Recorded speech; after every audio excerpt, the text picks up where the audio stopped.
Good morning. धोरण 7 विषय गणित चैप्टर नंबर 12 बीजगणितीय पदावली। तो आ चैप्टर में पहला आपने जोईए के पदावली छे तो एमां क्या क्या पद आवशे, केटली बहुपदी आवशे, एकपदी आवशे, तो ए बधा विषय आपने समझिए। तो पदावली में जे अज्ञात पद हशे एने चल कहेवाय छे। अज्ञात पद एटले के जी पदनी किंमत आपने खबर न होय एने शुं कहेवाय तो के चल कहेवाय छे। अने चल होय एनी किंमत होय तो ई चोक्कस हशे। अने बीजू एक पद हशे एने कहेवाशे अचल पद। तो चलनी किंमत चोक्कस होय तो अचल पद हशे एनी किंमत अचोक्कस हशे। अचोक्कस एटले के तमे कोई पण किंमत लई शको छो। अचल पद कोने कहेवाशे? धारो के 1 होय, 3 होय, 5 होय, 10 होय, आवी आंकड़ाकीय माहिती होय एने तमे अचल पद कही शको। अने चल पद केने कहेवाय तो के x होय, y होय, a, b, p, q, टूंकमां ABCD नी कोई पण अल्फाबेट होय तो एने चल कही शको छो। हवे एकपदी कोने कहेवाय? तो जे पदावली में मात्र एक ज पद होय एने शुं कहेवाशे? एकपदी। केटला पद होय तो के एक पद। पछी जे पदावली में बे पद होय एने शुं कहेवाशे तो के द्विपदी। पछी जोईए के जे पदावली में 3 पद होय एने कहेवाशे त्रिपदी। ई पदावली ने केवी कहेवाशे? त्रिपदी। अने जे पदावली में 3 थी वधारे चल होय एने कहेवाशे बहुपदी। एमां शुं आवशे? बहुपदी में 3 थी वधारे। 1 होय तो एकपदी, 2 पद होय तो बहुपदी, 3 पद होय तो त्रिपदी अने 3 थी वधारे होय तो बहुपदी कहेवाशे। हवे बीजू जोईए तो के सजातीय पद कोने कहेवाय अने विजातीय पद कोने कहेवाय?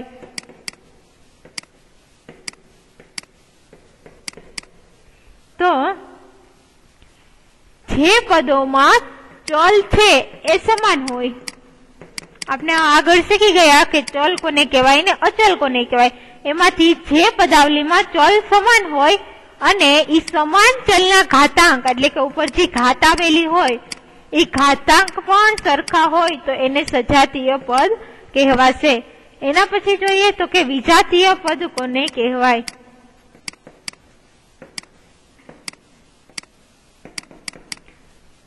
तो के विजातीय पद में सजातीय में चल समान छे तो विजातीय में चल केवा हशे? असमान। चल असमान होय अथवा तो अहींया के ऊपर केवुं हतुं तो के चल समान होय अने घातांक सरखा होय। हवे विजातीय में चल समान होय परंतु एना घातांक छे ऊपर जे घात लखेली होय ए अलग अलग होय तो पण ई केवा थशे तो के विजातीय पद थशे। एना घातांक सरखा न होय। ध्यान राखजो, चल समान होय परंतु घातांक सरखा न होय तो ए विजातीय पद थशे। चल समान होय अने घातांक पण समान होय तो जे सजातीय पद थशे। हवे कोईपण संख्या के कोईपण पदावलीनो तमारे सरवाळो अथवा तो बादबाकी करवानुं थाय। शुं करवानुं छे? सरवाळो अथवा तो बादबाकी। तो ए हमेशा सजातीय पदना सरवाळा बादबाकी थशे। विजातीय पदना सरवाळा अने बादबाकी थशे नहीं। हवे आपने जोईए स्वाध्याय 12.1। तो 12.1 में तमने आपेलुं छे के नीचे आपेली बाबतोमां चल, अचल अने गाणितिक प्रक्रियानो उपयोग करे बीजगणितीय पदावली बनावो।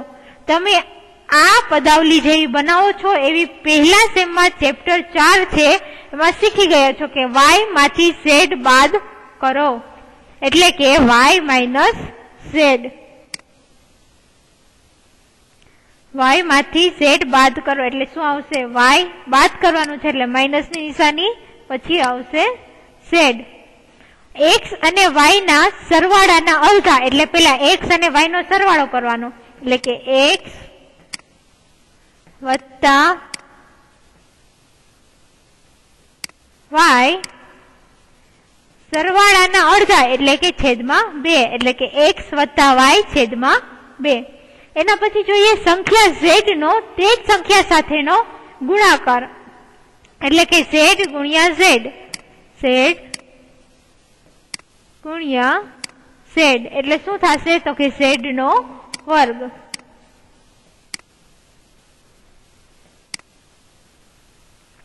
p અને q ના ગુણાકારનો ચતુર્થ ભાગ, જો ભાગ છે એટલે છેદમાં લખવાનો, કેટલામો ચતુર્થ એટલે છેદમાં 4, અને p અને q નો શું કરવાનો છે તો કે ગુણાકાર એટલે કે p ગુણ્યા q એટલે કે pq લખાય, ચતુર્થ ભાગ એટલે છેદમાં 4, ભાગ આવે એટલે છેદમાં લખવાનું છે. એના પછી જોઈએ x અને y બંને સંખ્યાનો વર્ગ અને તેમનો સરવાળો. એટલે પેલા તો x અને y નો વર્ગ કરશું એટલે કે x નો વર્ગ અને y નો વર્ગ, બંનેનો વર્ગ કર્યું એનો શું કરવાનો કીધો છે સરવાળો એટલે કે વચ્ચે આવશે વત્તા x વર્ગ વત્તા y વર્ગ. m અને n સંખ્યાના ગુણાકારના 3 ગણામાં 5 ઉમેરતા m અને n સંખ્યાનો શું કરવાનો છે પેલા ગુણાકાર એટલે કે m ગુણ્યા n, એના 3 ગણા એટલે કે આગળ ગુણાકારમાં કેટલા વડે ગુણાકાર કરવાનો 3 વડે એટલે કે 3mn ગણામાં 5 ઉમેરવાના છે, ઉમેરતા એટલે સરવાળો એટલે કે વત્તા 5, 3mn વત્તા 5. y અને z ના ગુણાકારને 10 માંથી બાદ કરતા, જો y અને z માંથી 10 નથી બાદ કરવાનું, 10 માંથી y અને z ના ગુણાકારને બાદ કરવાનું છે. એટલે પેલા લખીએ 10 માઇનસ y અને z બાદ કરવાના છે, બંનેનો ગુણાકાર એટલે y ગુણ્યા z. એના પછી જોઈએ a અને b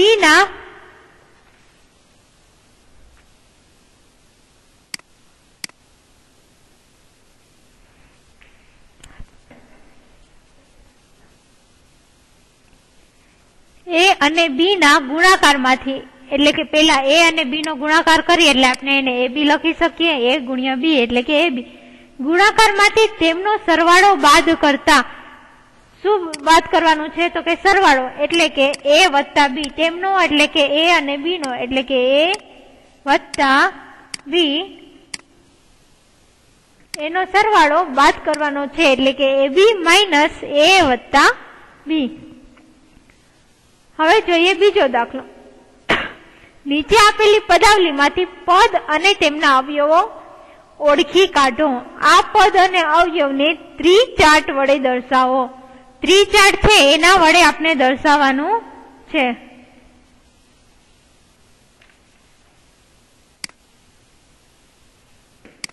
તો જોઈએ દાખલા નંબર 2 માં પેલી રકમ છે x માઇનસ 3. x માઇનસ 3 એમાં પેલા આપણે બે પદ અલગ પાડવાના છે. તો સરવાળો અથવા તો બાદબાકી આવતી હોય ત્યાંથી પેલા પદ અલગ પડે એટલે કે પેલું પદ આવશે x, બીજું છે નિશાની સહિત લેવાનું x પ્લસ છે, આપણે પ્લસ x લીધું માઇનસ 3, તો આ એના શું થયા પદ. હવે જોઈએ અવયવ. આપણે શું કીધું છે પદ અને અવયવ ઓળખો. તો x નો અવયવ શું થાય તો કે 1 થાય, 1 ગુણ્યા x કરીએ એટલે 1 આવે એટલે 1 અને 1 અથવા તો x. માઇનસ 3 ના ક્યાં થશે તો કે 1 અને માઇનસ 3. આના તમે આવી રીતના લખો તો પણ ચાલે, માઇનસ 1 અને 3. બીજું જોઈએ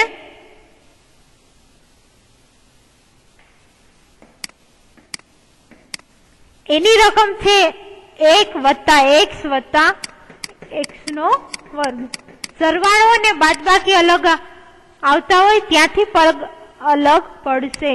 તો પેલા જોઈએ પદ 1 x અને x નો વર્ગ. આ શું લખ્યું આપણે તો કે પદ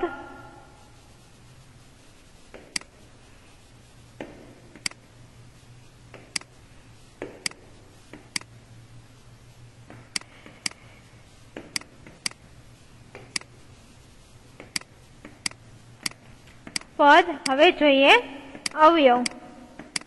તો 1 નો અવયવ શું થશે? તો કે 1 નો અવયવ 1 થશે। x નો અવયવ શું થશે? તો 1 અને x। ખાલી x લખો તો પણ ચાલે, x 1 ન લખો। x ના વર્ગનો તો x અને x। એના પછી જોઈએ ત્રીજો દાખલો।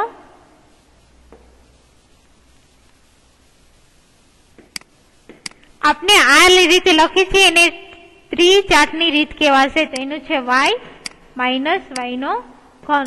તો પેલા એના પદ લખીએ, પછી લખીએ અવયવ।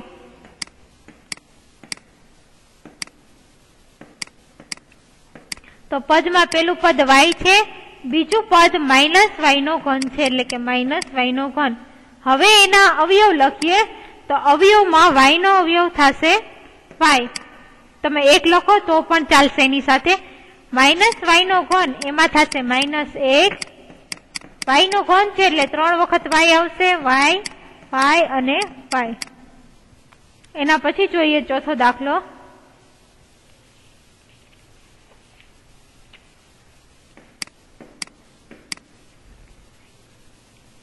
એમાં છે 5xy નો વર્ગ વત્તા 7xy નો વર્ગ।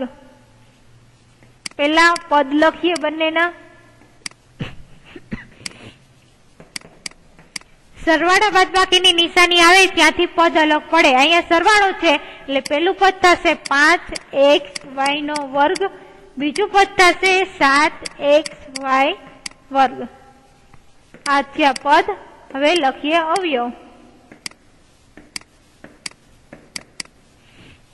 5xy નો વર્ગ એમાં હવે આપણે અવયવ જોતા હોય તો કેટલા છે? એક તો 5 છે, બીજા છે x અને y વર્ગ છે એટલે 2 વખત y લખવાના થશે। એટલે કે 5xy ને y જેટલી સંખ્યાનો ગુણાકાર કરેલો હોય એ બધી સંખ્યા અલગ પાડી અને એક એક સંખ્યા લખવાની, એ એના અવયવ થશે। બાજુમાં જોઈએ 7xy વર્ગ, તો પેલા 7 આવશે, પછી x આવશે, y વર્ગ એટલે કે y ગુણ્યા y એટલે 2 વખત y લખવાના। ઉપર જેટલી વખત હોય એટલી વખત y લખવાના। y વર્ગ છે એટલે 2 વખત y લખવાના। એના પછી જોઈએ પાંચમો દાખલો।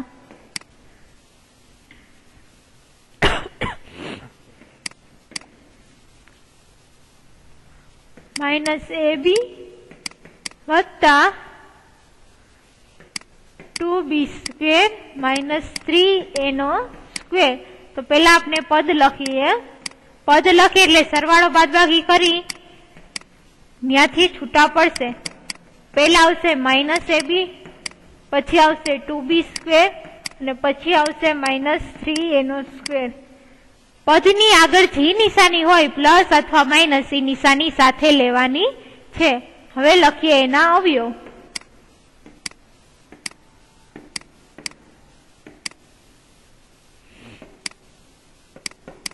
-ab છે એટલે પેલા આવશે -1, પછી આવશે a અને પછી આવશે b। બીજામાં જોઈએ 2b² એટલે પેલા 2, b નો સ્ક્વેર b 2 વખત છે એટલે b 2 વખત લખશી, 2b અને b। અહીંયા એવી જ રીતના પેલા -1, પછી 3, a છે એ 2 વખત છે, એનો વર્ગ એટલે લખશી a અને a। સ્વાધ્યાય 12.1 નો બીજો દાખલો છે એ અહીંયા પૂર્ણ થાય છે। એના પછીનો દાખલો આપણે આવતા લેક્ચરમાં કરશું।